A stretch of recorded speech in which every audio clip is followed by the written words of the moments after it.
15. Then the scribes and Pharisees who were from Jerusalem came to Jesus, saying, Why do your disciples transgress the tradition of the elders? For they do not wash their hands when they eat bread. He answered and said to them, Why do you also transgress the commandment of God, because of your tradition? For God commanded, saying, Honor your father and your mother, and he who curses father or mother, let him be put to death. But you say, Whoever says to his father or mother, Whatever profit you might have received from me is a gift to God, then he need not honor his father or mother. Thus you have made the commandment of God of no effect by your tradition. Hypocrites! Well did Isaiah prophesy about you, saying, These people draw near to me with their mouth, and honor me with their lips, but their heart is far from me, and in vain they worship me, teaching as doctrines the commandments of men. When he had called the multitude to himself, he said to them, Hear and understand. Not what goes into the mouth defiles a man, but what comes out of the mouth, this defiles a man. Then his disciples came and said to him, Do you know that the Pharisees were offended when they heard this saying? But he answered and said, Every plant which my heavenly Father has not planted will be uprooted. Let them alone. They are blind leaders of the blind, and if the blind leads the blind, both will fall into a ditch. Then Peter answered and said to him, Explain this parable to us. So Jesus said, Are you also still without understanding? Do you not yet understand that whatever enters the mouth goes into the stomach and is eliminated? But those things which proceed out of the mouth come from the heart, and they defile a man. For out of the heart proceed evil thoughts, murders, adulteries, fornications, thefts, false witness, blasphemies. These are the things which defile a man, but to eat with unwashed hands does not defile a man. Then Jesus went out from there and departed to the region of Tyre and Sidon.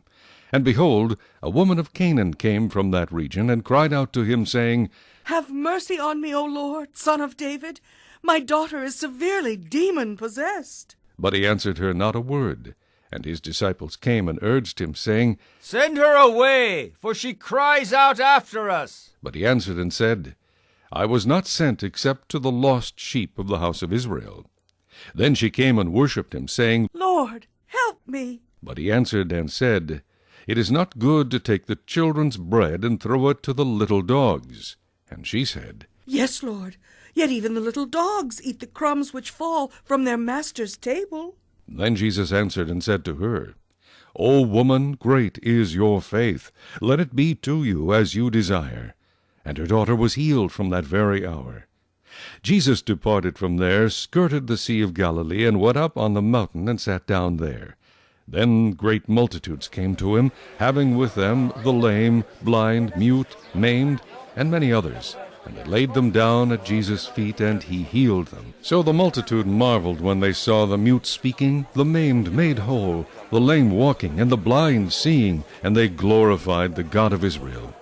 Now Jesus called his disciples to himself, and said, I have compassion on the multitude, because they have now continued with me 3 days, and have nothing to eat.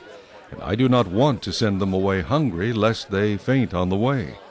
Then his disciples said to him, Where could we get enough bread in the wilderness to fill such a great multitude?